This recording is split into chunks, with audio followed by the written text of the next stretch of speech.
ছুটির দিন যেখানে আমাদের ব্যক্তিগত কাজ থাকে, বিশ্রাম নেওয়ার প্রয়োজন থাকে, সেটাকে সরিয়ে কোর্স করতেছিলাম। এটা এমন কোনো লুক্রেটিভ কোর্স না যে এটা করলে আমার অনেক কিছু হয়ে যাবে। তার মানে আমি যেটা বলতে চাইছি, আপনাদের কিন্তু একটা ট্রু প্যাশন আছে।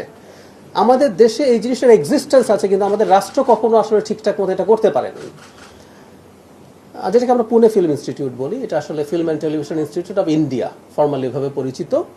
এটা 1960 সালে প্রতিষ্ঠিত হয়েছে। মুখস্থ ছিল না, এখানে বসে দেখলাম, আর অনেক আগে হয় আমি জানতাম। এটার বয়স 66 ইয়ার্স, মানে 65-র পর আমরা এখন বার্ধক্য ধরি, এটা বার্ধক্যে চলে গেছে। প্রতিষ্ঠানের আবার বার্ধক্যে চলে যাওয়া মানুষের উল্টো, মানে বয়সের দিক থেকেও যত বাড়ে তত আসলে বিকশিত হয়।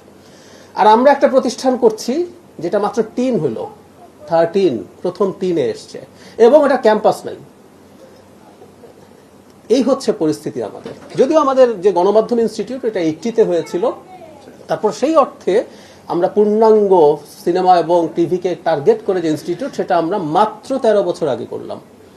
এবং আমি ব্রোশিওরটা দেখছিলাম যে আমাদের 2 বছর মেয়াদী ডিপ্লোমা আছে এবং ভবিষ্যতে মাস্টার্সের প্ল্যান আছে। এগুলো সবই হতে হবে, সবই করতে হবে, এটা নিয়ে কোনো রকম কোনো ডিবেটের জায়গা নেই। সরকারের জায়গা থেকে কয়েকটা কথা একটু বলি। আমি চেষ্টা করব, যেহেতু ফিল্ম মেকার হইতে পারি নাই, অন্তত যারা হচ্ছেন, শেষ হয়ে যায় না সময়টা। আমি যখন ফিল্মে পড়াশোনা করছিলাম তখন কিছু মেকিং করেছি, আবার পরে করার আশা রাখি যদি ফিট থাকি। কিন্তু যারা ফিল্ম বানাতে চান, যারা ফিল্ম নিয়ে কাজ করতে চান, আমি অন্তত ব্যক্তিগতভাবে তাদের পাশে দাঁড়াতে চাই।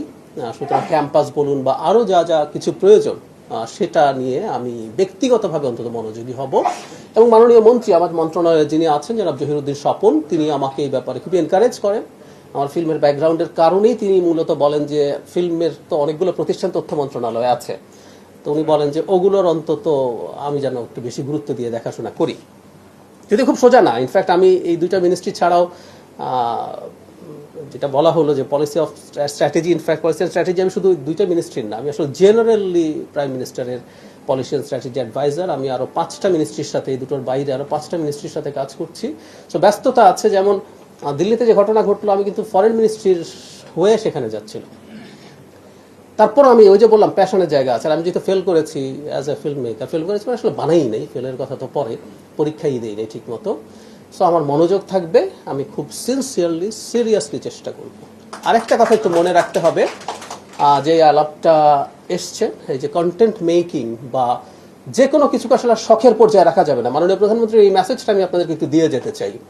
আমরা খেললেও যেন সেটা দিয়ে আর্ন করার চেষ্টা করতে পারি। আমরা কালচারাল অ্যাক্টিভিটিস, গান শিখি, মিউজিক করি, যাই করি, সেটা যাতে একটা প্রফেশন হয়ে ওঠে। মানে এই যে প্রফেশনের ডাইভার্সিফিকেশন, এটা উনি খুব চাইছেন ইদানিং। সুতরাং আপনারা যারা এটা করবেন, একই সাথে এটা পেশা হিসেবে কাজ করা যেন হয়। ইন্ডিয়ার ফিল্ম ইন্ডাস্ট্রি, ওটা তো ইন্ডাস্ট্রি শব্দটা আমরা ব্যবহার করি, সেজন্যই ওটা আসলে দাঁড়িয়ে গেছে। ওটার সাথে নানান রকম ব্যবসা যুক্ত হয়েছে, মানুষ জীবিকা অর্জন করতে পেরেছে। মানুষ জীবিকা অর্জন করতে না পারলে, আর্ন করতে না পারলে আসলে এগুলো হবে না। এটা হলো খুব সোজা সাপটা কথা। শখের জিনিস থাকে, কিন্তু তারপর আসলে মনোযোগী হওয়া কঠিন হয়ে যায়। তো আপনারা চেষ্টা করবেন।